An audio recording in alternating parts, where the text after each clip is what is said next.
Hey there, everyone. Good evening, and welcome to the National Humanities Center Humanities in Class webinar series. Tonight's session is titled The Power of YA Historical Fiction, Using Well-Researched Novels to Humanize History, Understand Civics, and to use as a Canyon companion.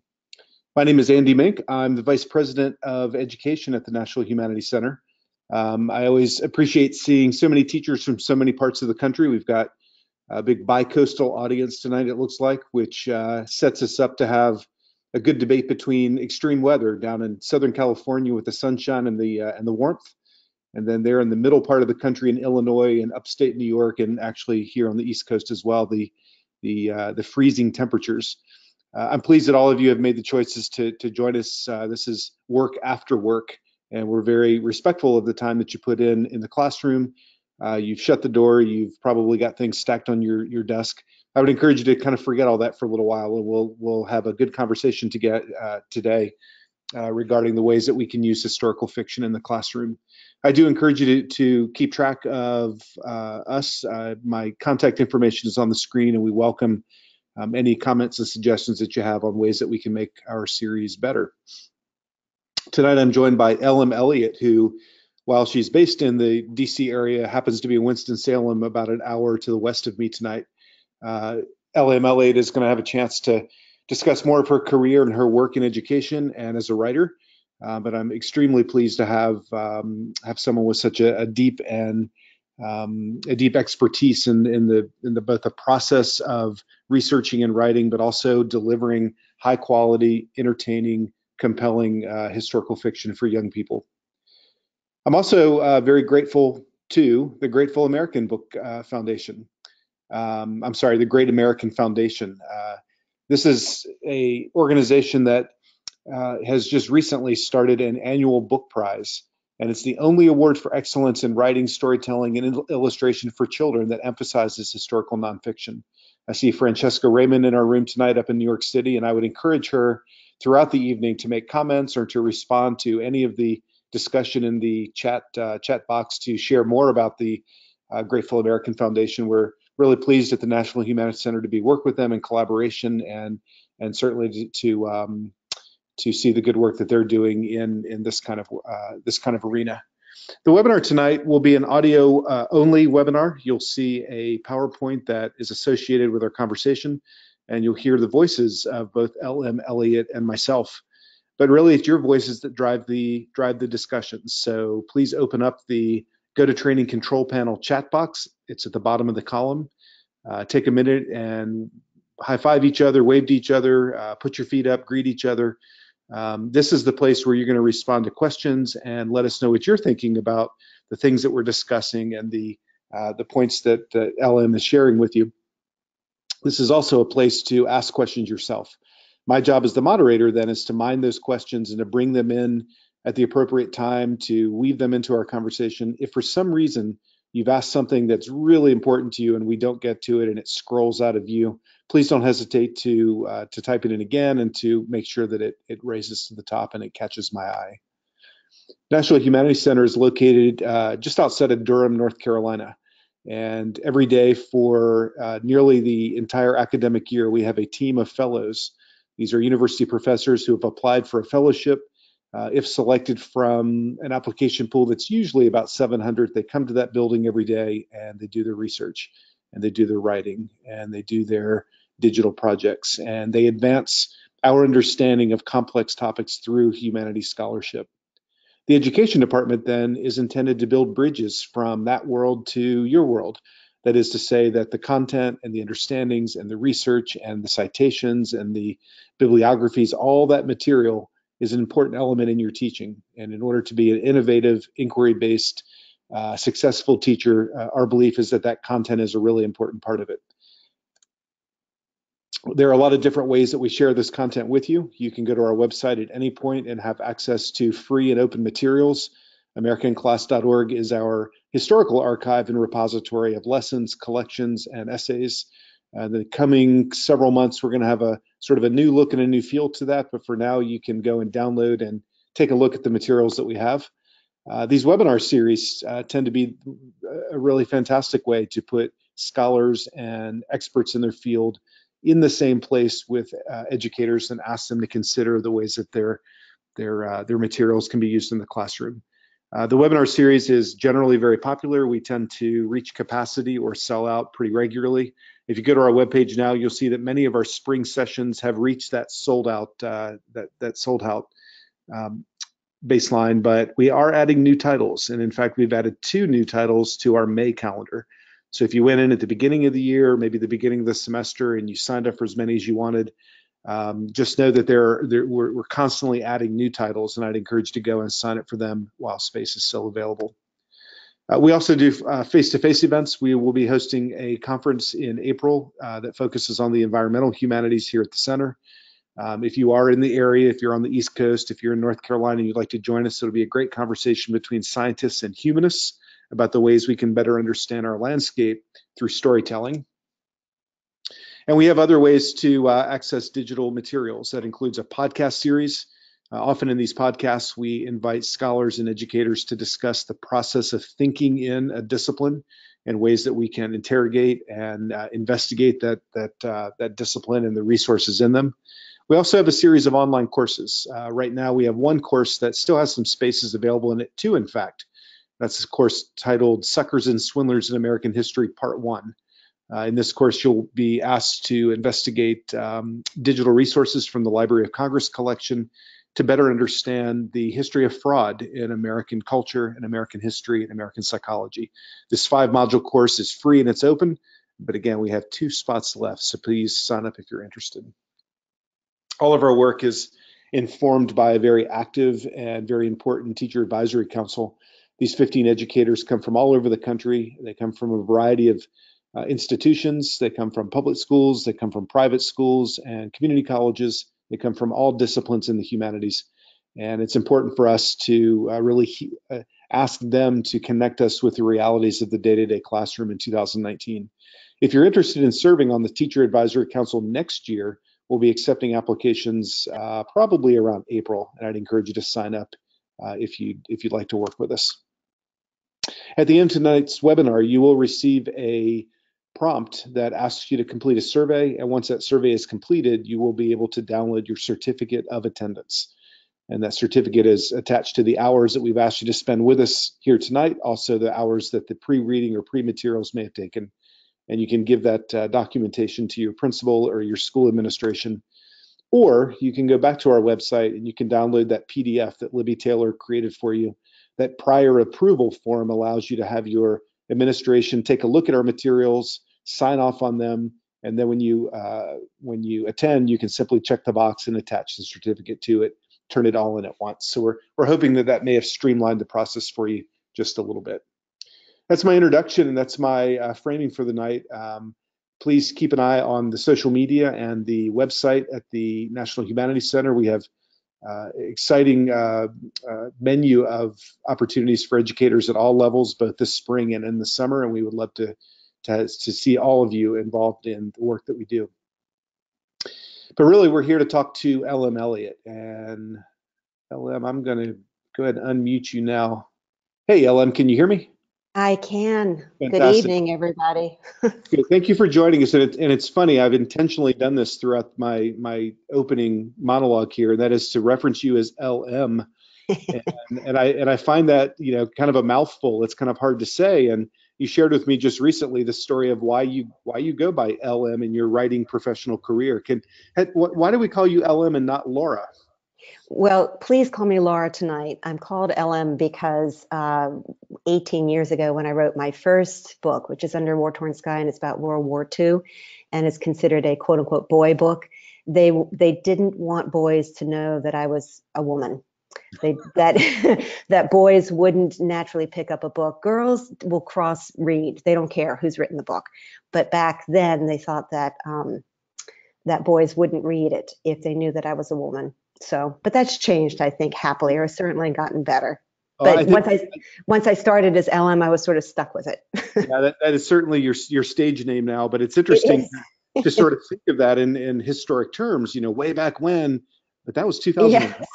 That was not that long ago. So, well, I really appreciate you joining us. And tonight you're going to share with us not just your thoughts about your title, Suspect Red, which again won the National Book Award from the Great American Foundation, but also the process by which you go about this work as a writer and a researcher. We really want to emphasize for all of our participants the value of doing history, doing research, pulling in those primary sources and those real life events as best you can. And after I read your book, I noticed that you chose, at least in the copy that I have, and I'm sure in all copies, that Suspect Red itself starts with quotes from 3 historical figures. So right from the beginning, you're punching the reader in the face and saying, this is not just fiction. So Yes. I'll give you the mouse, and I'm going to invite you to tell us about this, and I'll bring questions in. Okay. So share with us your work in Suspect Red. Well, thank you. First off, now let's see, does that work? I'm going to switch. Not quite yet. Let me put it on for you there. There you go. There, it worked. I have to tell you all, technology is not something that I'm that comfortable with. So thank you, and for your patience tonight. I'm so pleased to be talking with you all about a topic that I'm so believe so strongly in. And I'm really happy that I just happened to be on campus tonight at my beloved alma mater, Wake Forest, because it really was Wake's liberal arts curriculum that taught me how to learn about anything, how to synthesize information from as many different disciplines and voices as possible to create a really rich, multifaceted story. And that kind of interdisciplinary, humanistic approach to learning is really what we'll be talking about tonight. So I spent 20 years as a magazine reporter in Washington, D.C. before doing any kind of fiction. I was covering women's issues and mental health and the performing arts. So I jokingly call myself an accidental novelist because I followed a true story about my father's World War II homecoming to write a piece for my magazine. And only then, when I received so many really moving letters from readers, did I decide to kind of expand his experiences with other flyers and to create a fictional downed B-24 bomber pilot named Henry Forrester, who was saved by the French civilians. And that led me to this whole new life as a historical novelist. And in that life, I've had... Laura, yes. I'm sorry. Throughout the night, I'm going to sort of interrupt, and I don't want to take you down the wrong rabbit hole, but you just made a point, and I can see. I'm imagining that a lot of our the participants tonight have thought bubbles above their head and the big exclamation points in them, because you just hit on, whether again it was accidental or not, sort of this critical part of teaching history, which is finding that first person vignette. And for you, it was family, Yes. but there's a person that can sort of be a part of this story that you've researched.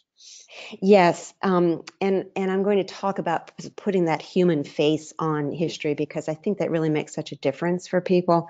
I will just end this slide with saying I've been so lucky to be invited into schools and to have the privilege of watching teachers in action. I think all of you all are remarkable, and I have learned so much just watching you encouraging children with compassion and insight, but all those really deft, obtainable challenges you all know how to do so well for them. And I'm particularly grateful to these 3 educators who are listed at the bottom of this slide, who have taught my book in their classrooms or at professional conferences and are truly masters of designing creative teaching methods. And they've graciously agreed to share their lesson plans with you all on that handout, and to be online tonight to share their wisdom. And finally, I do need to thank the Grateful American Foundation, which has introduced me to the National Humanities Center and is so dedicated to spreading awareness of good historical books for young people and supporting those of us who write them, because they are a joy to write, but they take, as you can imagine, a lot of research and a lot of work to do. So to have the Grateful American Foundation support as well is quite a gift. So will that advance? Yes. Okay, so let's begin. You seem surprised every time the technology works. I'm going to be so excited. So just to start off with just talking about the very thing you stopped me to talk about, history truly is, in my mind, a human drama. I think we sometimes forget that in a world that's fixated on standardized tests where students must regurgitate all those dates and leaders and treaties, battles, on and on, like multiplication tables. I mean, ultimately, history is not as much about an epic's leaders, but about the fears and the grit and the heartbreaks and the valor of ordinary people like you and me and your students, who have to fight the battles and survive the fallout of those leaders' decisions or political rhetoric. where did they find their courage and what moves them to act? What mistakes, what passions, what losses?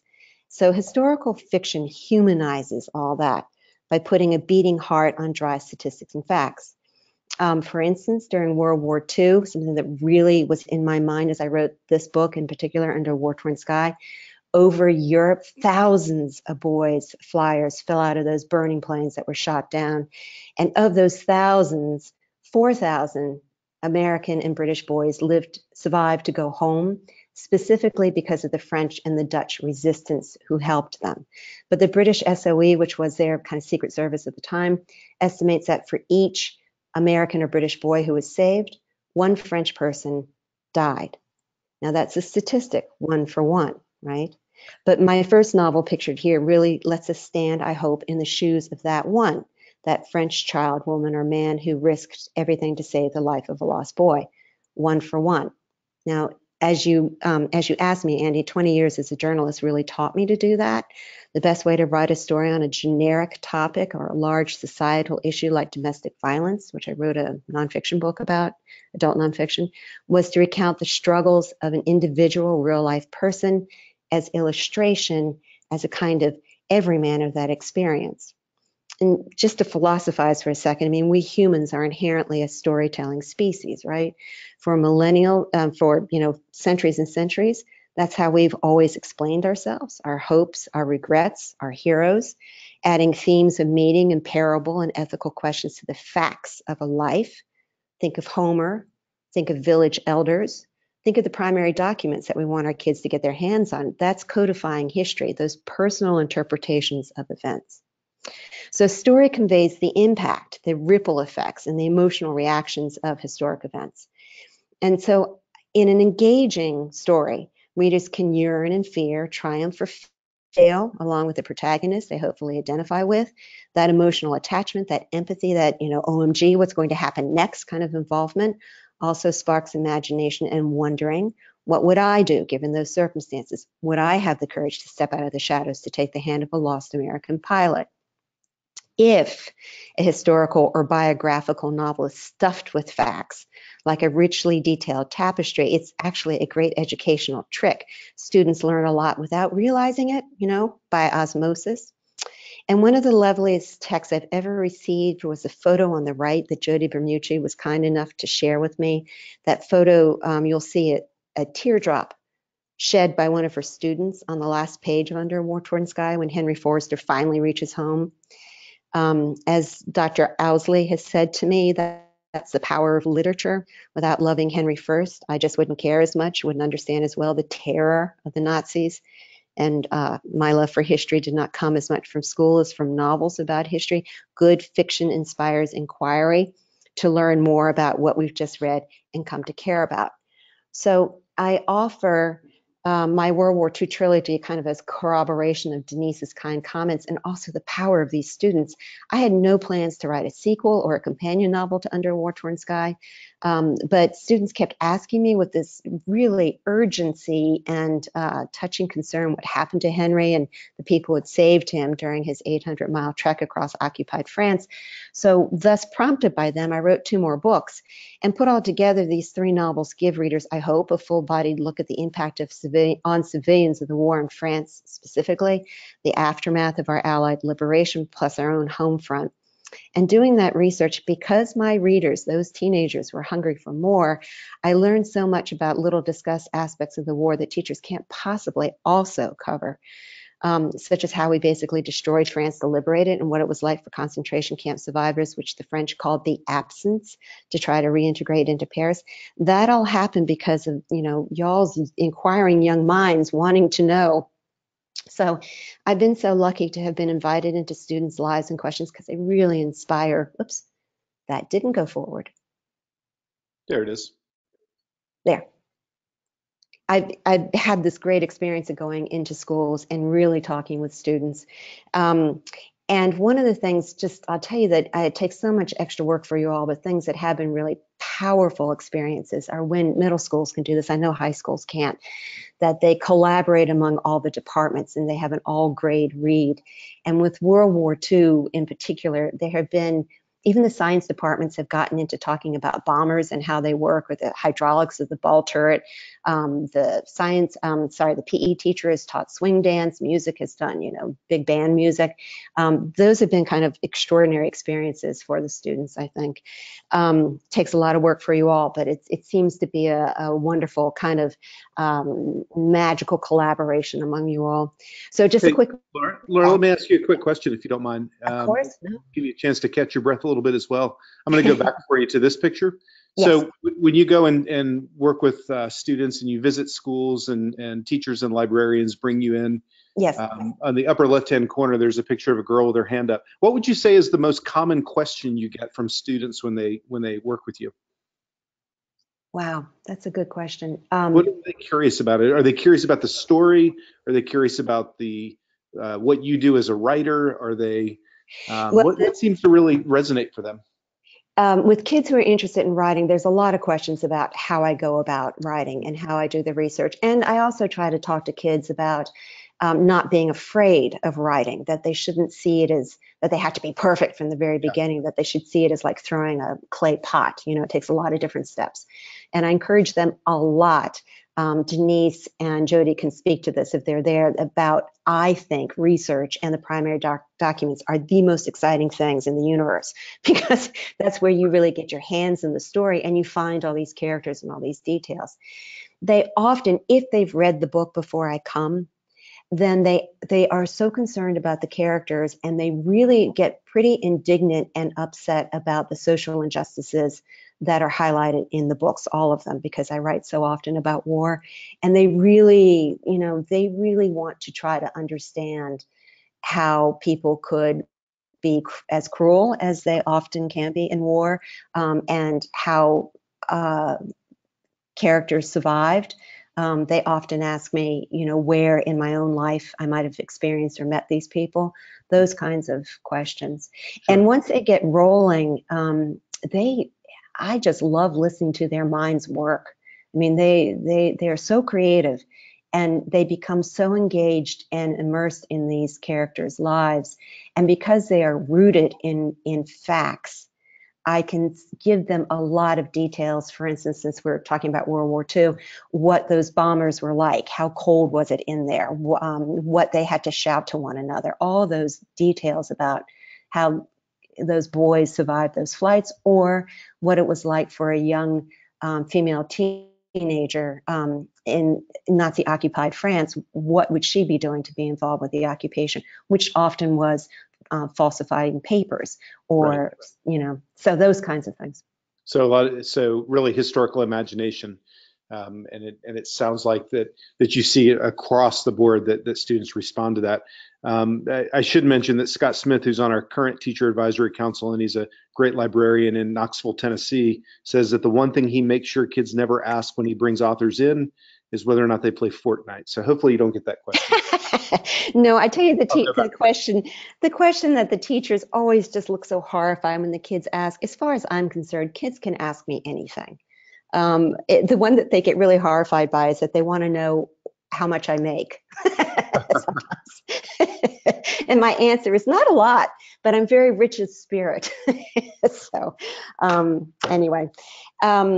So kind of going back to this, and I'd be really happy to answer, I'm hoping to leave a lot of time at the end to answer other specific questions about the things kids kind of get into. One of the things I'm going to talk about in a minute are those history geek boys who just are so validated by historical fiction. So we'll get to that in a second, though. So just a quick recap. It's really beneficial. And by the way, Dr. Matherson really helped me in a presentation she had done to distill all my thoughts here. But it is a great educational trick. I promise. They learn so much by osmosis they won't even realize it, and that's because we're retelling history through a relatable protagonist who puts a human face on all those dates that they have to memorize and those poor teachers have to teach and cover. Anecdotal illustration complements, and it fleshes out literally, right? Abstract or generic information sparks empathy and imagination, like we were talking about, helps them start thinking about what would I do, shows the impact of events on ordinary people and their choices. I've often been, the reviews that I've been most touched by often talk about how my books always seem to kind of boil down to choices. What then shall we do, right? If you're presented with these kind of horrific challenges, what will you choose to do? It fosters media literacy, analytical abilities by, being able to make those connections between past and present, contrasts and comparisons. I think that's something that's really valuable in Suspect Red. We're going to get to more of that in a second. Multiple points of view, so that's a deeper knowledge. Story story will give that lasting impact. Again, think about Homer and the Odyssey. They may not remember all the specific dates and battles and who killed whom, but the idea of this great upheaval and massive armies fighting against one another, they've got all that from reading, the story. The story it gives historical context. I think is really important to canon literature. Things particularly like the Crucible, Catcher in the Rye is not read as much, but Fahrenheit 451 and the Crucible, it's rooted in 1950s. But we'll talk more about that in a second. In reaction to the Red Scare. And you're right, Laura. We're going to have plenty of time at the end for questions. I'm also going to encourage participants to chat type into the chat box, which is in the lower part of the Go to Training control panel. I think you know where it is. You can see it. I can. And if anybody is bringing questions in, I'll interrupt you or ask for some clarifying time to bring those in. So thank you. Perfect. Okay, great. One of the other things that I've really found that historical fiction can do is for girls. It really provides a kind of much yearned for female perspective on history that is studied by necessity with male biographies and writings, like the Founding Fathers and the American Revolution. But these kind of books really help girls feel part of the narrative. Just talk a little bit about the Hamilton phenomenon for a second, kind of witness the national delight in the Schuyler Sisters from Lin-Manuel Miranda's truly brilliant musical, Hamilton. When talking about my Hamilton and Peggy book this year, because it's just been out for a year, girls in school assemblies have spontaneously broken into the Schuyler Sisters song. I don't know if you all know it, but it's stunning. I just stop and let them just do it. Don't think Beatlemania is not alive today. Yeah, exactly. But the lyrics of that song are about women reading Thomas Paine. They want a revelation and they're looking for a mind at work. So this is about thinking women. So I was really thrilled when I got this assignment from my editor at HarperCollins to do something about Hamilton, to discover that Peggy Schuyler, my heroine, the youngest of the famous trio, was this legitimate proto-feminist. Peers called her a wicked wit. She was endowed with a superior mind and a rare accuracy of judgment. She was well read. She was fluent in French. She taught herself German by reading her father's engineering manuals. She saved her baby sister from a home invasion by loyalist kidnappers. She was at the right place at the right time to witness and plausibly aid her father's work as George Washington's most important spy master, to see him negotiate with the Oneida and the Tuscarora tribes. She knew French officers, including Lafayette.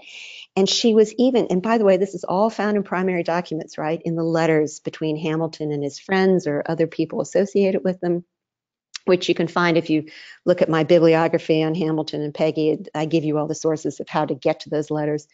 Peggy was even put down by one of Hamilton's best friends, who warned Hamilton that she was a Swift's Vanessa, which is a Jonathan Swift character. It was 18th century code, basically, for a woman who was too insistent on talking politics with men to be truly likable.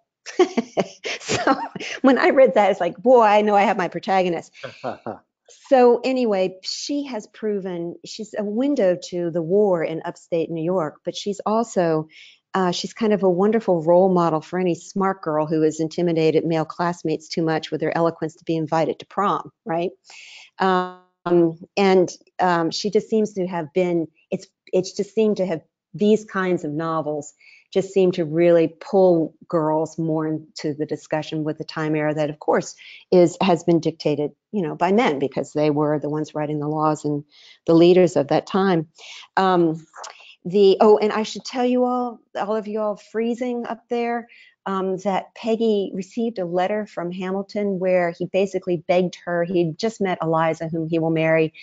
He just met her, and he begs Peggy to come to Morristown as a nymph of equal sway, to distract the other aides de camp so he can monopolize Peggy to himself. And this letter is wonderful in that it's full of angst and hyperbole and ridiculous, overly romanticized language, and all this vulnerability. And I think Peggy read it and figured, oh my God, I've got to go see who this rogue is and that he's not going to hurt my sister. And she wrote out into the worst winter ever recorded in American history. I know it's bad up there and the temperatures are horrific, but they were 6-foot snow drifts, and there had been 28 nor'easters from November 1st to April 1st. And the weather was so bad, only 16 women could make it through the snows to the midwinter's ball, but she was there. Anyway, the other real benefit for boys that I've discovered, and it's funny, I'm kind of known as a boy writer, boy book writer. Those of you who teach middle school will know that that's when boys often may stop reading for pleasure, which is tragic. Part of it, frankly, has to do with they're getting sucked into serious team sports. And part of it is because a reader just doesn't seem cool anymore, right? So I consciously made boy readers my heroes in Suspect Red, for instance. Boys who do continue reading typically gravitate to biographies or nonfiction, and perhaps because it combines those elements, the one literary genre they seem to stick with, if encouraged, is historical fiction. Now, I say it has to do with the 3 Bs, bugs, battles, and beatable bullies. Now, bugs, literally eating one another, a war-torn sky, but in general, all those, oh, gross, gritty, realistic details that boys just love, think Captain Underpants, they still want those kinds of details. Battles, it's just the truth. Boys are particularly captivated by stories of valor and strategy, David and Goliath conflict, especially World War II. And the American Revolution. There were so many, with World War II, there's so many closet experts out there on Messerschmitts and Panzer divisions and Mustang fighters. They're those wonderfully geeky history buffs, and you all will validate them so much when you use historical fiction. It really gives them a chance to shine. And with beatable bullies, they have to be beatable. This is so important to them, and to something that YA fiction really must always have, I think, reality and truth, but it needs to be laced and presented with hope that they can, if they dig down deep in themselves to find their inner steel, that they can make a difference. They can beat that bully. This is just a handful of some of the really best YA historical novels out there. They're really wonderful. And just kind of to recap, it's a synopsis of what I've been talking about. I'm sorry, Laura, I'm going to take a minute and pause you just for a moment. I want to go back Please. to that screen. And so I do want to give folks a chance to look across this thumbnails. And you've chosen for 7 different historical novels here. Is there any commonality that you see in these 7? What made you sort of pull these out and offer these as good examples? And I'm curious too, by the way, as you're speaking, if any of our participants have used these in their teaching, and if so, we'd love to hear from you. I have read these books. I haven't had a chance to read Like a River yet, but I have it. They're all beautifully written, and they're actually from different time periods. I was trying to consciously try to pull things that are a little different. Although you will find that there are a lot of books that are so good about World War II. Mm-hmm. They're very believable. They're rooted in fact. They are impeccably researched. There's a lot of historical fiction out there that's thin, that is not, I don't think, responsible, because it might deal in myths and stereotypes, which is something I'm going to say in a minute. These don't. A lot of them you'll see those medals of awards. Others don't have them. So I kind of put that in to show you that the stamp of approval from certain competitions are always valid, and you should always look at those books. But don't worry if they don't hit the criteria for winning one of those awards. And it looks like, as I just glanced through these titles, and by the way, I'm seeing a lot of folks are chiming in that they use them as well, and mm-hmm. confirm and validate that. Really great thoughts from everyone, Joseph and Pearlie there, Christine Esposito up in Charlottesville. It seems, though, that, Revolutionary War period, colonial period, World War II period, 1950s maybe. How about some more contemporary? Are you aware of any titles from the 70s, 80s, 90s, a little later in the 20th century period? Or is there just something magical and mythological about this mid 20th century period? No, they're later ones. And actually, one person just said that Manzanar is autobiographical, which is correct. I just, and you're correct. You caught me. You're right. Yeah. I just always think of it as being historical fiction because it's just so beautifully done. Hmm. Um, there's a great book about the 60s called Countdown, which is really good. But you don't have as many books about the later time frames. Probably some educators. I'll throw that back out to educators because you all would probably know. I tend to. I'll be honest with you. I do so much reading of the time periods that I'm researching myself that I don't always have the time to spread myself out to Yeah. other decades. Great, thank you. And I would invite anybody in the room tonight to chime in with some other titles that you feel would be a Yeah, good example of that. Thank you. yes, Scotch just brought up the Countdown and Revolution. Countdown is a really wonderful one. I haven't had a chance to read Revolution yet. Thanks. Okay. I'll put you back there. Thanks. Okay. Um, so these, I think, are the elements. I mean, it's an engaging story, but it really, truly needs to have well-researched, accurate facts. If it has a bibliography in the back, that's even better. Um, they have to portray the characters realistically. That the themes, the plots, the challenges, and moral dilemmas they face all growing out of the time. So they must be plausible to that era. You don't want any anachronisms, right? I often get a lot of questions from girls actually about Peggy. We'll stick to Peggy Schuyler for a minute because she has the constraints, 18th century constraints on her. She's not Katniss. It's not the Hunger Games. She can push to a certain degree, but there's certain things she's not going to be able to do, and that has to be. I find historical fiction that suddenly has an 18th century person speaking like a 20th century person. It's just not. It's not plausible. So presents authentic settings, language every day. Language is really important. It gives all sorts of revealing little details of language, like in Suspect Red, they talk about crumb bums and BTOs and duck butts for haircut. It just kind of drops you right into the life and the aura of that time period. What characters say must ring true to the era, like I was talking about before. And I think any dialogue coming from a real life person walking through the novel's pages should be drawn from his or her letters or speeches, actually pulling the words. In my Da Vinci's Tiger book, which is about Leonardo's first commission and first portrait, things that come out of his mouth, I pulled from the notebooks that he kept talking about painting and sculpture and that kind of thing. And the title of the book comes from the one remaining line of poetry from Ginevra de Benci, which is, "I beg your pardon, I am a mountain tiger." So I think those things are critically important to making historical fiction good. Historical facts are tucked in artfully throughout. It's a kind of a consistent tapestry of show rather than tell. No clumsy information dumps, no hindsight understanding from, it needs to remain rooted in the moment, which I have to tell you is one of the hardest things to do because you want to kind of try to explain things as an author, but you can't. You have to have that time person reacting to things as they would in that time period.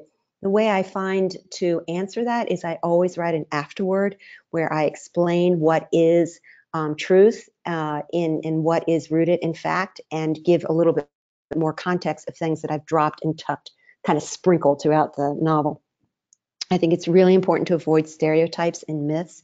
With my first Revolutionary War book, for instance, I wrote about the Battle of Great Bridge, and I discovered the Royal Ethiopian, which was a unit of runaway slaves who had to fight for their liberty with the British and had to, come face to face with people they knew on the other side, the 2nd Virginia Regiment. It's a little known aspect of and tragic irony and horror of unleft work in the Revolution, and books that kind of go into those lesser known aspects of history, I think are really good. No sugarcoating of truth, no wimping out. Teachers who I've been with will know that teens will smell out you're not telling the truth. But again, those hard realities need to be laced in judiciously. You only need one really horrible moment with the Gestapo, you don't need to do a whole lot. They will get it with one. And ultimately, again, there has to be this sense of hope that change is possible. Kids will always ask me, with Under a War-Torn Sky particularly, why does Dan have to die? And I will tell them it's a pilot that the protagonist is particularly fond, his major pilot. He's a co-pilot. I would be so irresponsible if I wrote a book about a war and nobody got hurt or nobody died. Life is not made up of Jason Bournes. And I feel like I have to really be a counterweight to that kind of pop culture concept of 007s and Jason Bournes that our kids have today. You know, I don't want them to think that going to war is a good thing. I want them to be working for peace. While I can show that humanity and kindness somehow manages to remain intact through remarkable people making extraordinary choices within the context of a war, but we want to not go into it. And I'm hoping that my novels help show that by showing the reality that people do get hurt and do die. Great. So, Laura, I've got a quick question for you. This comes please. from Pearlie Peters, and it's a little bit of an operational question, but I think it's appropriate for what you're sharing now. She asks, I see how long does it actually take you to do this? I mean, writing these seems like a lot of work to do the research and to write these historical young adult novels. I guess I'm going to reframe that a little bit too and just say, were you surprised when you got into it, or how long does it take you? I wasn't surprised in that when I was a journalist, I had written long, what now people now call creative nonfiction, but long narratives where I tended to follow a subject for a long time, and people who had been, you know, in domestic violence cases or sexual assault things. And so I had been used to collecting and researching, interviewing. So it's not that it surprised me. What did surprise me was how easy it is to go down a rabbit hole of something that is so exciting and so interesting, and oh my God, look at this detail and look at this person who did this unbelievable thing, but I can't make any use of it. It pulls my story off its track. That's the frustrating thing for me. I figure I use about 60% of everything I learn for a book, but I need to learn it all so that I really become kind of a mini expert, and really I can sing you the songs of the time and hopefully talk like the people. You know, I'm really totally immersed in it. So it takes me, when I'm on a good schedule, it takes me about 2 years, which is a year of researching and then 6 months, 7 months of writing. I do write quickly. I think it's because of having been a journalist for a long time. You know, I can write 1,000 to 2,000 words a day if I've done my research beforehand. And that's something I always tell to students when they seem so overwhelmed by writing. I tell them that if they do their research beforehand, their arms are just full of flowers that they've gathered from a field, and they can make arrangement after arrangement after arrangement. As long as they've done all that research, it's just all that's matter is pulling things out to use. I will tell you that with Hamilton and Peggy, I was assigned that story by my editor, and she wanted to ride the Hamilton wave, and I somehow managed to research and write a 90,000 word book in 10 months. That was insane. That's not normal. So, I'm kidding. Thank you. Yeah. Did that answer the question? I think it did. Okay. Pearlie isn't typing it, but I think she's thinking, wow, that's a lot. Yeah, but I love research. That's the fun part. That's the treasure hunt, you know? So, okay. So why don't we lead to Suspect Red, so we can talk about that a little bit. What I did with this is that it's a story that uses a friendship and a father and son relationship to tackle a complex and disquieting political time in our history that really is pretty overwhelming when you just, especially for teenagers trying to understand it. I mean, the crux of it is this quote from President Truman: McCarthyism is the corruption of truth. It is the use of the big lie and the unfounded accusation against any citizen in the name of Americanism. Pretty chilling, right? So the book talks about, well, how did we get there? It's the story of two teenage boys caught up in this maelstrom of McCarthyism. And it's a time when there were legitimate threats to the United States, and it bred a hysteria. You know, our constitutional rights to defend ourselves against accusation and to be considered innocent until proven guilty, you know, and our exquisite and unique freedoms of thought, speech, and assembly all came under siege. It's a time Americans turned on one another, egged on by political celebrities and rhetoric, and truly thousands of lives were ruined. I designed the novel to represent the polar extremes to the very real dangers. They were legitimate. They were there from foreign adversaries. So kind of the two sides of the Red Scare, one that might be pushed to investigate or persecute the other. The first is Richard and his kind of all-American family. His World War II veteran dad works for the FBI. Don is an archetype, a patriot who fought Hitler, is sincerely dedicated to making the world safe for democracy. He's a type of veteran whose admirable principles and patriotism and sense of service could be exploited by a demagogue and might overlook his misgivings about a leader because he, quote, believes in the cause, not the man. Then there's Vladimir, whose career foreign service father works for the State Department. He's one of McCarthyism's, the State Department was one of McCarthy's biggest targets. I added in an Eastern European immigrant mother and a bodacious beatnik sister. So the white family brings bold cosmopolitan ideas about art and politics, what McCarthy would hate and call radical or subversive, to Richard's neighborhood and life. Vlad's family represents all those Ivy League intellectuals McCarthy hated, those coastal elites. Vlad is a jazz-loving saxophonist, a kind of sophisticated, well-traveled newcomer who can so expand a teen's perspective if he's not conditioned to be prejudiced against differing cultures. So the boys, in essence, are foils to one another. Richard is quickly drawn into Vlad's kind of musical sensibilities and passion for books, which he shares. But as pressures mount on his dad at the FBI, and Richard sees things at Vlad's house that many would suspect as being red or pink or, soft on communism, Richard becomes increasingly conflicted. He has to think about to whom does he owe his loyalty. McCarthy's definition of patriotism, his dad and his dad's career as a G-man, or Richard's best friend. His father could be ruined by any hint that he might be soft on or sympathetic to Eastern European communists. So in very human terms, Suspect Red shows the devastating influence of hate rhetoric on ordinary people. I hope it's a good coming-of-age story in turbulent times, a parable of choices, a look at the heroism it takes to not succumb to pack mentality, alarmist rhetoric, or gossip that has gone viral, compelling illustration, I hope, of the consequences of blindly accepting insinuation as fact, the unfairness of profiling or labeling indiscriminately, and to condemn all of a group because of the actions of a few, and to not consider or weigh the motives or to verify the statements of national leaders.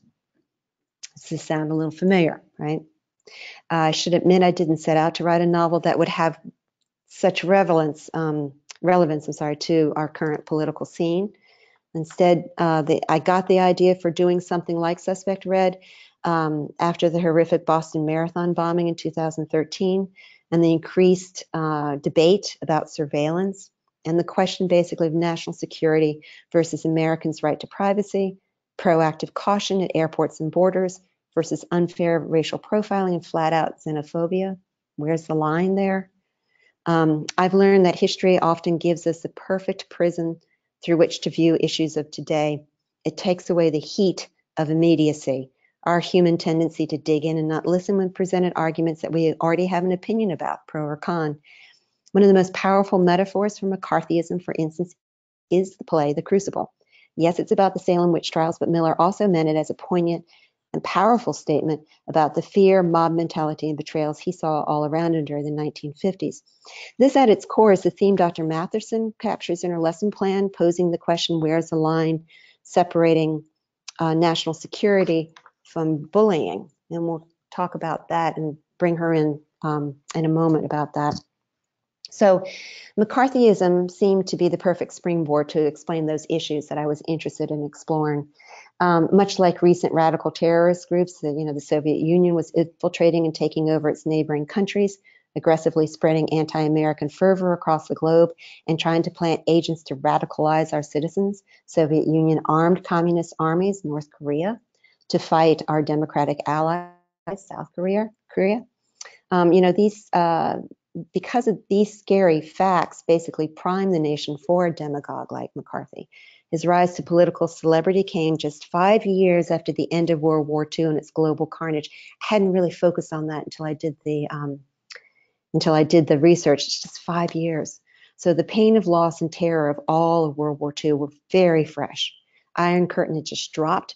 The Soviet Union was beginning to gobble up nearby countries like Poland. Reports were leaking out that Stalin was killing as many people as Hitler, political dissidents, Jews, ethnic groups he didn't like, and now he had an atomic bomb of his own. Even so, many Americans were weary of what they saw as European-born crises. They just bled and died for one. And many, especially those in our heartland, were fed up with FDR's Ivy League liberals and their international outlook. McCarthy demeaned them as clueless eggheads. Nativism, isolationism, the idea of putting America first were burgeoning.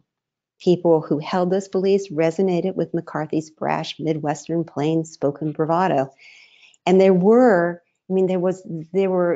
truth, a kernel of things to be afraid of. There were documented spies among us. Physicist Carl Finn, these are people on the right board there. Physicist Carl Fuchs had just confessed to spying for the Soviets while he worked at the Manhattan Project. The Rosenbergs had just been convicted and executed for passing atomic secrets to the Russians. And State Department official Alger Hiss was found guilty of perjury while denying he was a Soviet mole. And that was a trial that was like Pulp Fiction worthy. There was, testimony about microfilm being left in pumpkin patches and typewriters with malfunctioning keys. So, the nation was just riveted by all that. By the way, a note on the format of Suspect Red, for those of y'all who don't know it, each chapter is a self-contained month, opening with factual photos, headlines, and news clips of events that occurred in that month. So your students can get their hands on really potent, powerful primary documents of those months. Starts in June 1953, the execution of the Rosenbergs, and ends in July 54, when McCarthy's stranglehold on the American psyche ends with televised Senate hearings and that resounding cry that you may be hearing being talked about in news broadcasts these days from Joseph Welch, who said, "Have you no sense of decency, sir?" Given the current discussion about NATO and questions of its importance, it feels kind of important to explain the Cold War to students, that atomic weapons standoff between Western democracies and communist Soviet Union. The irony is, at the time, while all of us, all Americans lived in terror of a bomb being dropped on them at any moment, there was also this naive thought that we could all survive it with, home bomb shelters and duck and cover. I don't know if you all are old enough to know that ridiculous song, Duck and Cover, about the Bert the turtle. All you have to do is duck and cover, or cover yourself in the newspapers during an atomic blast, and you're going to be fine. McCarthy exploited all these legitimate anxieties. He kind of burst into national celebrity and awareness during a speech in February 1950 to the Republican Women's Club in West Virginia. He held up the piece of paper, not that photograph that's there, but like that, held up a piece of paper and braid in, totally unsubstantiated innuendo. "I have here in my hand a list of 205, a list of names that were made known to me by the Secretary of State as being members of the Communist Party and who, nevertheless, are still working and shaping policy in the State Department." Now, within hours of doing that, of course, all alarms went off. He had to backtrack. First claiming he was hounded by reporters, and he had to claim that, "Oh gosh, I left that list of names in my other suitcase." And then he reduces the number to 81, then down to 57, and then down and down to finally only investigating 4 of those 205. But being caught in that exaggeration just didn't seem to matter. McCarthy's oddly charismatic bad boy, backroom poker-playing skunk hunter image somehow captivated the country and amused the media. So he continued using populist bombast, hate language, xenophobia, in a campaign to discredit the media and the intellectual establishment. McCarthy would say just about anything to catch him some reds. He went after hundreds of Americans with fear-mongering stereotypes and catchy character assassination labels: dupes, bleeding heart liberals, Fifth Amendment communists, pinkos, fellow travelers, and the not-so-veiled threat of better dead than red. He urged Americans to boycott businesses that advertised in newspapers that were critical of him. When he wanted airtime to attack his critics, he told radio stations that, golly gee, he'd feel the need to double-check their FCC license if they didn't carry his address. When questioning witnesses, he often started by asking them if they were found to be communists, did they think they deserved the same fate as the Rosenbergs? His hunt for Reds quickly devolved into this hunt for the disloyal. As he says there are no degrees of loyalty in the United States. A man is either loyal or disloyal. And so let's see. I see that. I'm going to slow down. So the nation, I'm not forwarding that. Yeah, there you go. There we go. Now, So these look like PDFs of maybe posters or something that you might have. yes, these are boards that I take with me when I go to schools. I've had the privilege of talking and great enjoyment of being in so many schools, and some schools have great audiovisual systems and others don't have that good fortune. So I found that I have both a PowerPoint and these boards. Mm-hmm. And it's actually been a great talking point because I'm perfectly happy to talk to big assemblies. And I have found that if I've got a particularly itchy kid, that they can carry a board for me up and down the aisles. It's kind of like a Vanna White. It seems to work really well. So yes, those are boards that I have. Just kind of continuing on about the content of all this. The nation took up McCarthy's rhetoric, largely because he was encouraged and embraced by FBI Director J. Edgar Hoover. Hoover had been successfully, quote unquote, chasing Reds since World War I. And Hoover had indeed stopped bombing threats from radical groups. He had unraveled bootleggers and caught a number of Nazi agents. So he had a legitimacy among the American populace. But as we know now, he also went after African American and civil rights activists and labor reform leaders, and he meticulously amassed those secret files of dirt that kept many a politician under his thumb. And sort of completing the triumvirate of Red hunters was Nixon, who was at this point Eisenhower's vice president. And I include just down the bottom, Nixon won his Senate seat against Helen Douglas with a real smear campaign against her, as pink right down to her underwear, that she was a communist sympathizer because she was so liberal. He even went so far as to send out fake penny postcards that said, "Vote for our Helen. We're behind her 100%. The Communist League of Negro Women," which she didn't have a chance to respond to, and of course would damn her in the eyes of many as being the candidate of choice for a communist group. Did you find that the content of Suspect Red was, is it more difficult for young people to grasp? World War II and colonial era titles are so, in some ways they already have a little bit of a working knowledge, but they're so kind of good versus bad, and the political landscape and the sort of psychological warfare of the McCarthy era. Did you feel like you were teaching more of the history at that point?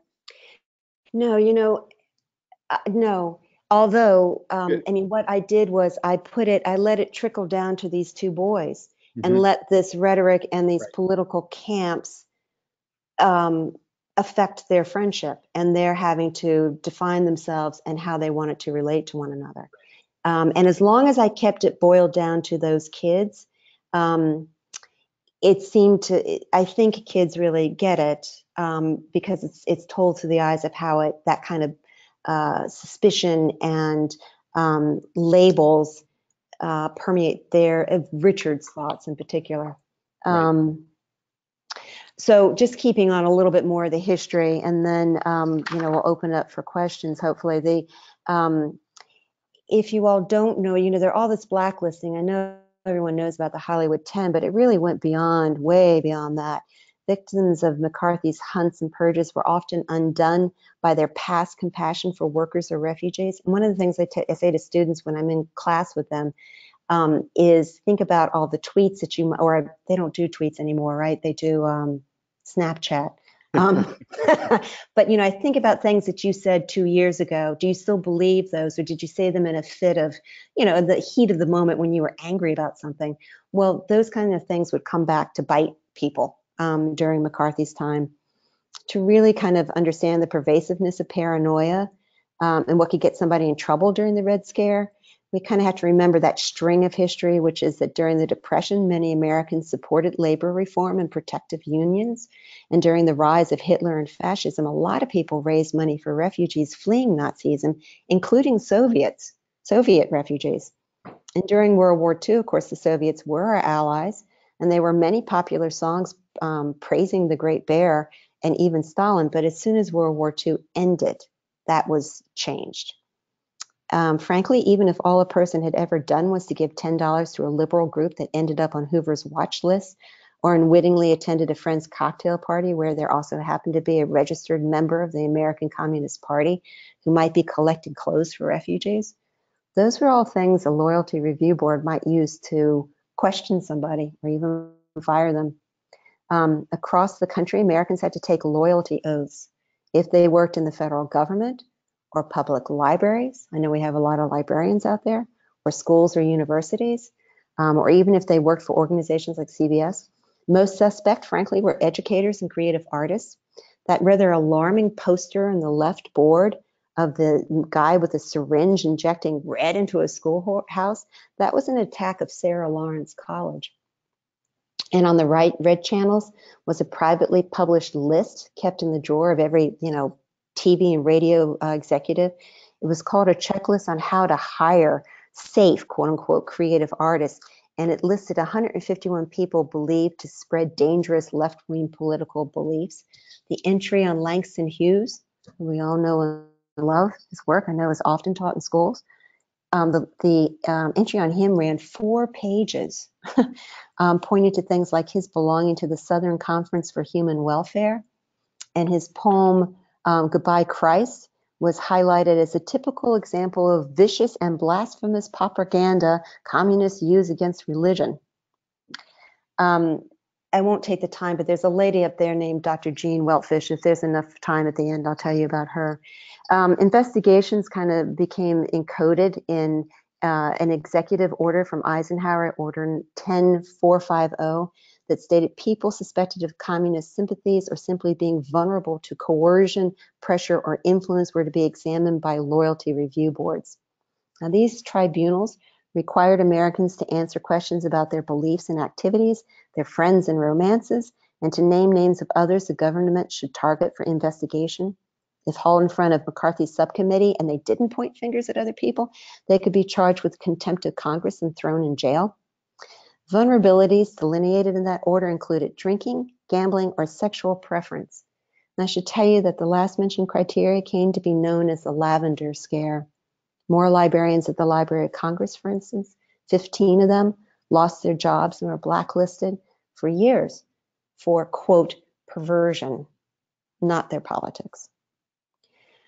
So the fallout on, ordinary people here is that political cartoon on the left by Herb Bloch really kind of captures this whole thing about, whatever happened to freedom from fear. And in the center, you can see a woman who's holding a petition, everybody running away from her in terror.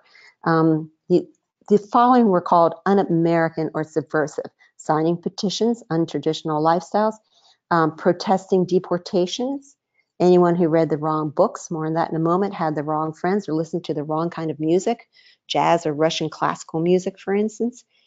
If it walks like a duck and sounds like a duck, it must be a duck became a favorite euphemism in McCarthy's guilt by association mantra. But let's return to my boys, and since you were asking about that, Andy, because they're so different and in this big political turbulence, how did they connect to begin with? And it's by books. And you can see that wonderful, another Herb Bloch cartoon of a young reader with the caption that says, "So you read books, eh?" I mean, it really, readers and thinkers were the first to kind of be suspected, sadly. And one of the things that I discovered in my research was that Robin Hood was banned. He took from the rich and gave to the poor. So that's communist concept, right? So I decided to make my two protagonists book lovers, especially after learning about the Green Feather movement, which I'd like to end with at the end there. So I opened the novel with Richard. He's just fixed himself some instant coffee like his dad. He wants to see what it tastes like, and he's happily settling down. It's the end of school's over, beginning of summer break. He wants to read Robin Hood, books that he wants to read about, swell heroes in the forest. And his mother comes in and yanks it away from him all in a dither because she does volunteer work at the library, and she knows that her librarian has gotten into trouble over books like Robin Hood not being taken away. And I hope that it's really kind of an in-your-face example of the paranoia and the kind of the extremes McCarthyism's censorship had reached. And I will say to all your librarians out there, I see a mention of Dr. Seuss. There's a book called The Butter Battle that I gather kind of encapsulates the Red Scare. I haven't read it myself yet.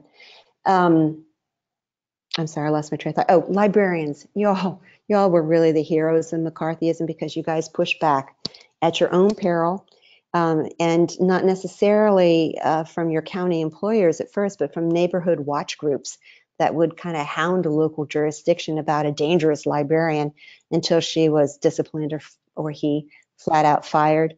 There's a movie, if you're interested, a Betty Davis movie called Storm Center, which really is incredibly brave movie all about a librarian being basically just persecuted.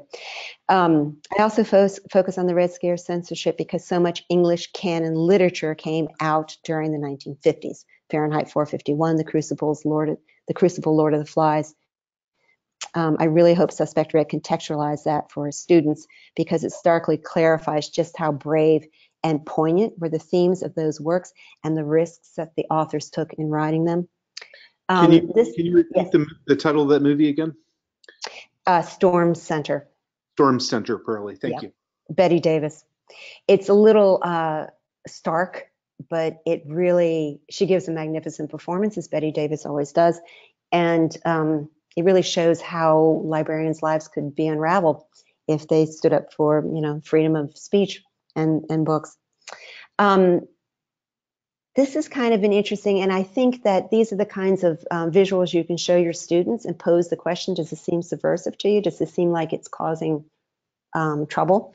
I consciously fashioned Vladimir's mother, Teresa, who's Czechoslovakian, and who lost a lot of her family to Hitler's concentration camps, to be emblematic of the kind of wondrously daring and groundbreaking art of the 1950s, produced in defiance of the politics. Modern dance and beat poetry and Tennessee Williams, they all kind of came to being during that time period.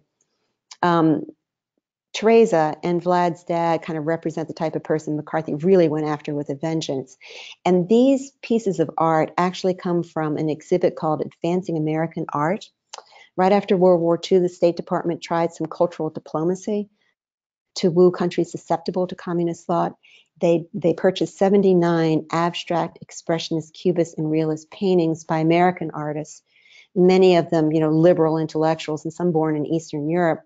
The idea was that the exhibit would travel to countries like Czechoslovakia, where there was a communist party brewing there, and that they would display the freedom of thought and expression allowed in the United States.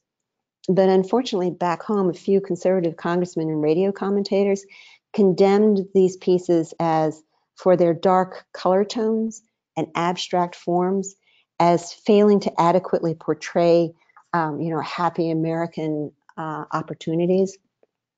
And the exhibit was recalled, and anyone associated with it, including artists like Gwathmey, who did the work on the left called Work Song, ended up on FBI watch lists. And State Department officials who were involved with it, like Vlad's dad, were kind of earmarked and watched as being potentially soft on communism. Now, just to show you how kind of extreme it would become, this is a Caldecott winning book, Finders Keepers. And it's about two little dogs learning to share.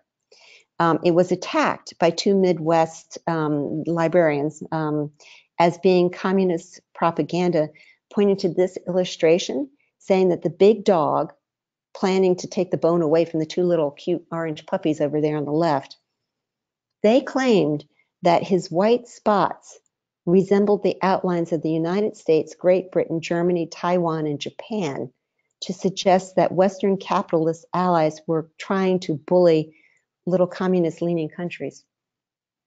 Now, that seems like a stretch, I have to tell you.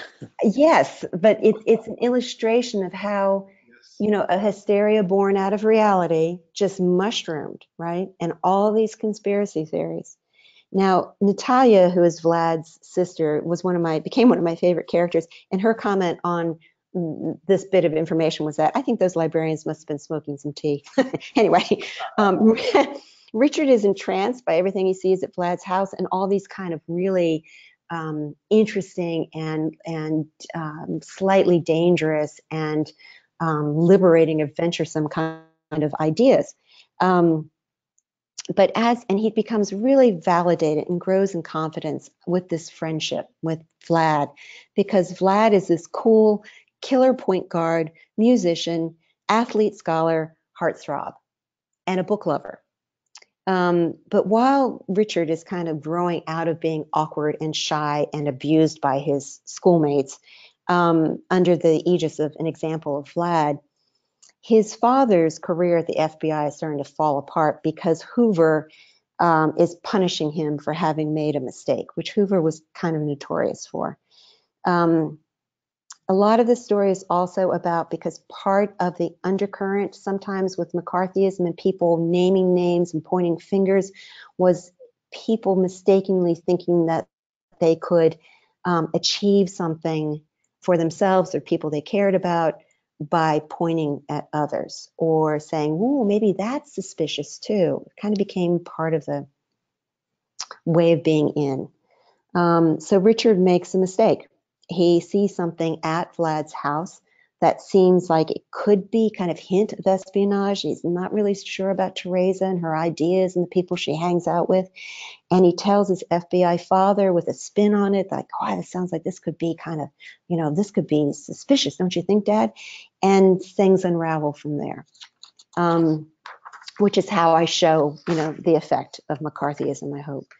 I think going into McCarthyism through these boys, through teenagers, is really potent because in some ways, for one thing, teens still bubble with this righteous indignation about injustices, right? And it's important that they know about this kind of political dialogue that could get out of hand, to help them think about other things that they might be having to question and think about today. Plus, all the things that terrified Americans during McCarthyism, it's a little flippant of me sometimes, but it's almost as if the world became seventh graders during McCarthyism. All the challenges that seemed so life or death important to adolescents were what were kind of paralyzing the Americans at that point. Peer pressure, fear of being ostracized, cliques gossiping and shunning a fellow teen for no good reason other than some popular king of the hill type had just put a label on him, he's weird, or started a rumor or some character assassination quip. Sports, tests, college applications drive kids to climb into leadership roles by beating out or, if necessary, potentially putting down others. Their revenge romances or using a friendship to shock or goose parents. Of course, thinking as a herd can also paralyze adults, right? But I hope the story reassures teens that coming of age challenges and arcs of growth continue throughout our lives, because in this story, it's the teens who are the ones to help adults reclaim their integrity. And teens are our next voters. If nothing else, McCarthyism illustrates vividly the need for informed, involved citizens. That's the privilege and responsibility, the civics lessons, right, in a democracy. It's messy and it's demanding. I hope that the novel spawns conversations about media literacy for people to form their own opinions, whether liberal or conservative, whatever side on the spectrum they are, that they are based on verified fact and personal reflection, right? Suspect Red, I promise, does have fun, whimsical scenes in it too. Richard's humor is quirky and Holden Caulfield-like peevish. Vlad's sister is hip and outrageous, and I think hilarious in her indignant outrage of everything. And one of my favorite characters is Richard's precocious, earnest little sister. Jenny wants to be an inquiring camera girl like Jackie Kennedy had been before her marriage, which leads me to Edward R. Murrow, one of my personal heroes. Jenny stays up late and sneaks downstairs to hear Edward R. Murrow's report on Milo Radulovich. Off to the right there, that's Edward R. Murrow. Mm-hmm. And she gets in serious trouble because she circulates a petition at school. She gets sent home from school for doing it. So let me explain who Milo Radulovich was. Edward R. Murrow's reporting on him is part of what began to dismantle McCarthyism. This is how our democratic system worked to stop hysteria and to get back to a more democratic process in our figuring out collectively what we wanted to do about legitimate threats to our government and to the country. In 1953, Murrow turned his See It Now news magazine to the plight of Milo Radulovich, who you see in the upper right-hand corner talking on the phone. The Air Force had dishonorably discharged the lieutenant, according to Code 3562, which stated a man was a security risk if he has a close and continuing relationship with those thought to be communists. Now, the action seemed to be taken solely because Radulovich's father was a long ago immigrant from a Soviet bloc nation, which tended to earmark people as being potentially vulnerable to coercion. The father was an American World War I veteran, but he had continued to subscribe to newspapers from his native Serbia. And Radulovich's sister was involved with left-wing political groups. And during the broadcast, Radulovich's sister says, "My political beliefs are my own affair, since when can a man be judged because of the alleged activities of a member of his family?" But that was happening all the time at this point. Radulovich had never been allowed to see the evidence the Air Force said they had against him, which goes totally against their constitutional guarantees, but was typical of the time. Now, here's the great news about the American people. That was so egregious that some of Radulovich's neighbors dared to run a petition, which pretty much guaranteed they'd land on FBI watch list too. And one townsman is quoted with saying with this wonderful guffaw, "I sure as heck wouldn't want it to be judged by my brother's actions." Murrow ran the report even though he knew McCarthy would retaliate. Do show your kids, if you're interested in this time period, do show them George Clooney's movie Good Night and Good Luck. It's a really wonderful and it's just a really wonderful portrayal of what Murrow was up against in this specific few months that he was trying to report on McCarthy. And it gives you a great sense of what McCarthyism was about. Kids will really understand it. The senator then tried to smear Murrow as being a pinko, citing the broadcaster's involvement with a Russian student exchange program in the 1930s, which is the type of thing he did. McCarthy even threatened another reporter by saying he'd hate for that journalist to give McCarthy a reason to investigate him, considering the man had 6 kids, saying to him, "Golly gee, when you write stuff like that, you're helping the communists."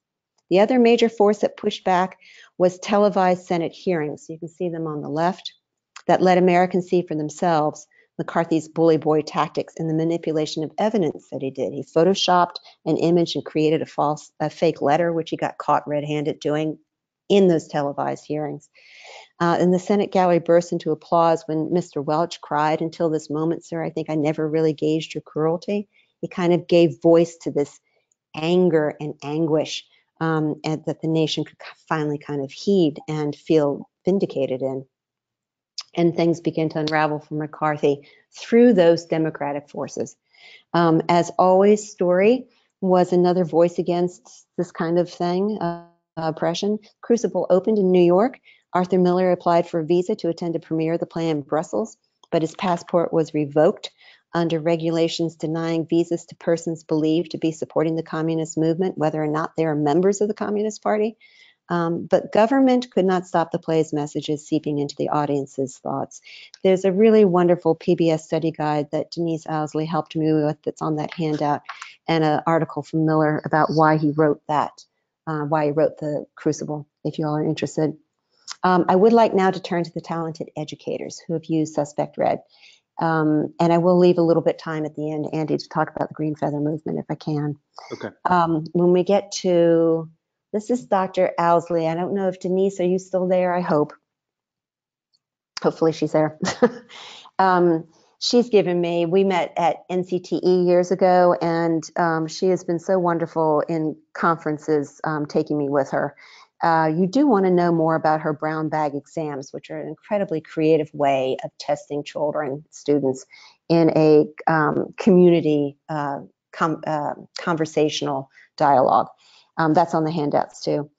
Denise, please jump in with more specifics if you want, but she did a pre-publication all-grade read with suspect read at Pender Early College High School near Wilmington, North Carolina. I just got a text from Denise saying that she's listening. So even with that group, she felt that they needed some pre-reading immersion into the 1950s. So she had this worksheet and then used these images. I've added 2 of my boards that just have images of the time, but here are some of the ones that she collected that were really powerful. The idea was that with those images, she would acclimate the readers, the students to the decade and get them questioning and thinking before they even read. To me, this feels similar to the anticipation guide and thinking maps Jody uses with her middle school students. Denise also hosted a tea party. I can't tell if I'm beyond. Yeah. Sorry, I need to go back. Sorry. She hosted a tea party giving students political quotes from then and now to see if they could ID the era or the origin, which was which, and then contrast and compare the rhetoric. Before I came to speak with her students, Denise told me that a Muslim student in her class spoke up and said that he felt Muslim was the new red, was a new red label, which was and this was back at the time that the Muslim ban was being talked about. And it was a profound and brave insight from this young man who was in a distinct minority at his school. And while I was there in the classroom, a different student from a conservative and evangelical family countered that she felt being called a racist was a new red, the new label, detrimental label, which produced this fascinating and profoundly gratifying conversation among those students. Denise and Pender's class teacher simply guided the discussion to keep it, very civil, pointed but civil. And at the end, those students basically made a pact among themselves to only form opinions on their own personal experiences or reading, which was, it was so wonderful for me to witness. Now, moving on to Jody's there. Jody, I don't know if you're there, but I'll talk for you. I've had the joy of following Jody from Northern Virginia to North Carolina, where she's taught under a war-torn sky in all those different jurisdictions, and I've witnessed her energizing any kind of soul, from GT, high energy, intense students, to children who are struggling to complete 8th grade. By the way, audiobook versions, particularly with historical fiction, those dramatic readings seem particularly helpful to challenge students and reluctant readers. Jody advises her teachers to not over-worry pre-teaching a historical novel and, quote, beating the kids up with facts beforehand. That she says, I do it as it comes up in many activities. I wait, for instance, to talk about the French Resistance until Henry's in the middle of it. Then I can talk about everything from the meaning of the word resistance to the individual people who did it and why. One pre-activity she does is a thinking map, and she'd sent me a wonderful little video that I just couldn't get downloaded onto my PowerPoint, where she gets students to write down vocabulary and names that they already know from a time period, which she says is a great way to clear up misconceptions of the time period. There's so many wild myths about Hitler, for instance, among these kids. She's been careful to give those history buffs I talked about the spotlight and the attention of their peers, and is happy, really happy, when she hears other students' sense of accomplishment when they already know something about World War II, specifically when it comes up in their social study classes. One of her colleagues, Susan Urbanski, has taught Suspect Red for 2 years with her honors kids. These projects are some of hers. I wish I could share with you the film the girls on the left made about how a rumor starts and ends up sending a falsely accused girl to jail purely on hearsay. It's great, and it totally encapsulates McCarthyism.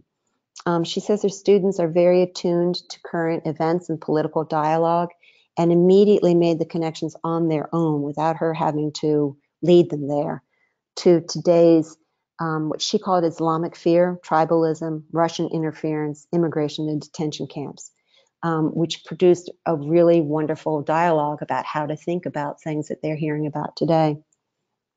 She created a Google Classroom and had them do preliminary reading on McCarthy, blacklisting, the Rosenbergs, Radulovich, and Murrow. Just that. And that gave them enough, what she called holy moly moments, to really pique their interest in the novel. By the way, my website has a lot of links for you to start those kinds of inquiries. She found the narrative really helped those 14-year-old idealists and, kind of innate detectives to learn how to read clues and how to parse through, hyperbole and innuendo and a rumor to find the truth of a matter and to make sure they were absorbing and understanding. She, like Jody, would kind of consciously divided the book into thirds, stopping to discuss where they learned.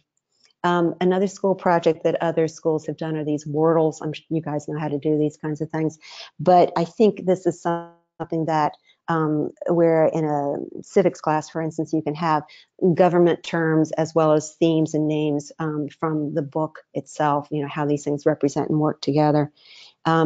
Finally, to Dr. Matherson, who's been waiting so patiently, I just lucked into her attending my first talk about Suspect Red in a DC bookstore.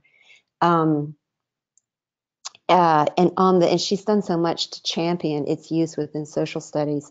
On the handout, you will see this kind of terrific conference presentation she presented to NCSS just this 2 months ago, or a month ago, I guess, about the benefits to using historical fiction in general. I'm sorry, that was last year. And this year, she did devised a really wonderful lesson plan for Suspect Red, revolving around the basic question of, where is the line between bullying and national security? Lisa, are you there? That you have any comment to put in that bubble? And while Lisa's maybe flexing her fingers, I'm going to ask Carla's question out loud, which is, from your experience and from what you can tell, Laura, do teachers tend to use the book in language arts or history class in high school or middle school? With Suspect Red, it's both language arts and history. It goes perfectly. My protagonists are 14, 15-year-olds for the Crucible. And typically, I think the Crucible is read in 9th or 10th grade. So there's Lisa. Good. And when it's been used in high school, frankly, it has to be with kids who are supported, as you all do, who, have some awareness, have gotten through actually some study of World War II. So they're on the other end of World War II, leading into the Cold War, who can understand it.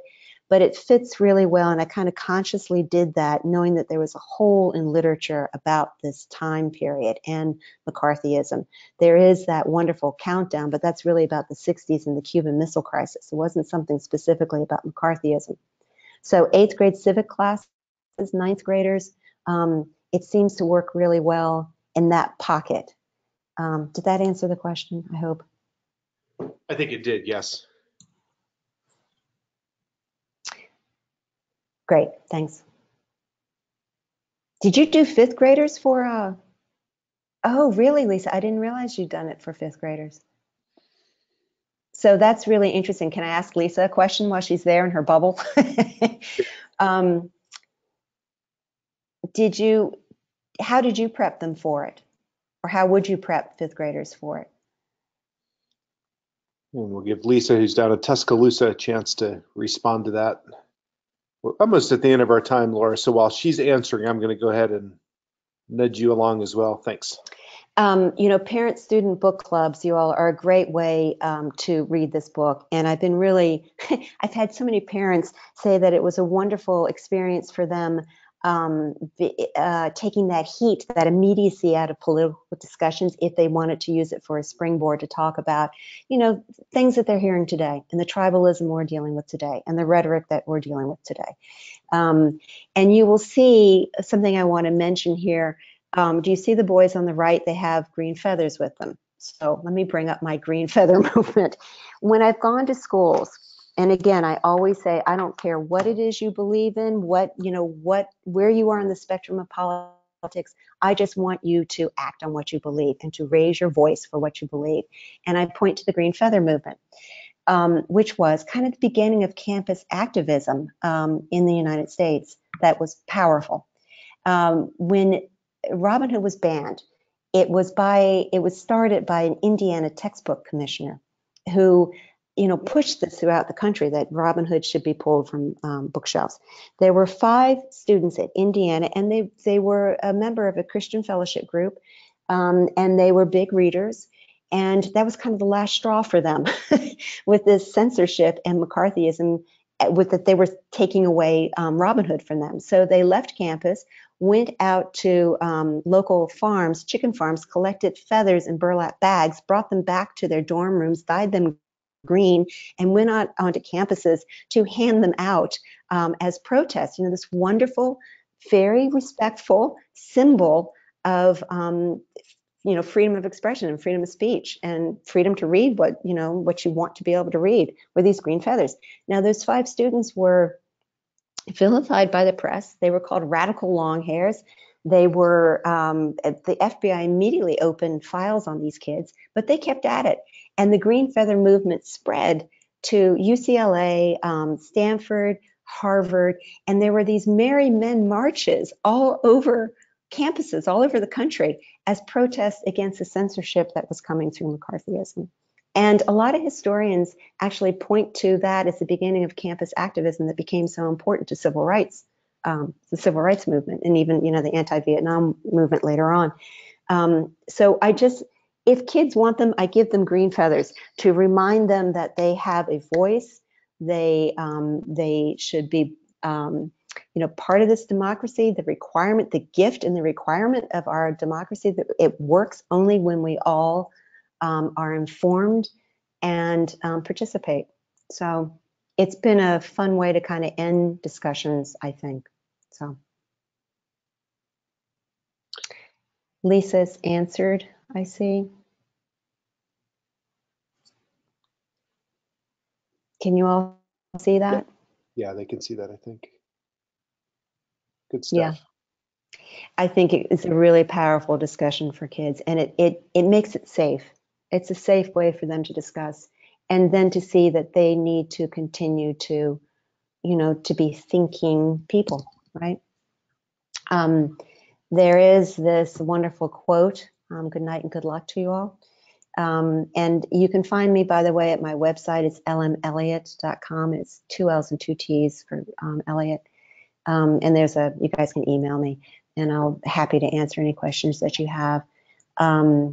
There's this wonderful, I do urge you to watch Good Night and Good Luck, the movie, because they quote Murrow's broadcasts directly, but you can also pull up those broadcasts. And his point, rather poetically at the end here, was that,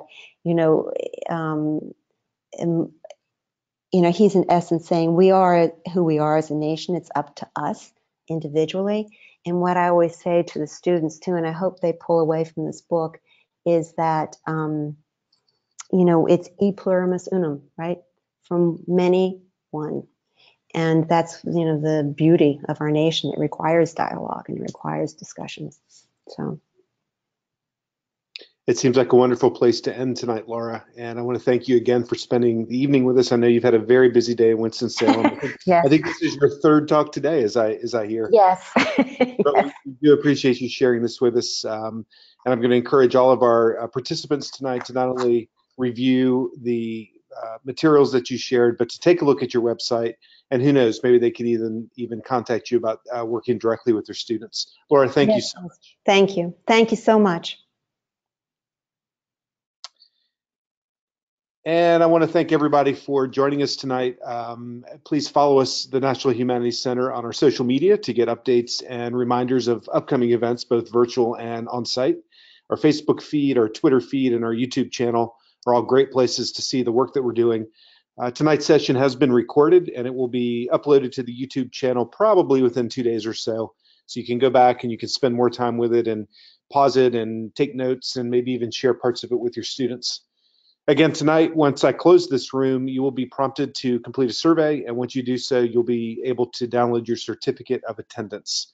I'm finding that that doesn't happen until I close the room. So I'm going to wait just a moment or two as we all say our good nights, and then I'll close the go to training room, and then you'll get that survey. I hope to see all of you at our next webinar. That's next Tuesday, February the 5th. The title of the session is Analyzing NASA-Related Primary Sources and Launching Cross-Disciplinary Inquiries. This webinar will be in partnership with the National Council for History Education and led by Trey Smith from Northwestern University. Thank you again, everyone. Have a wonderful day at school tomorrow, and please stay warm. Good night.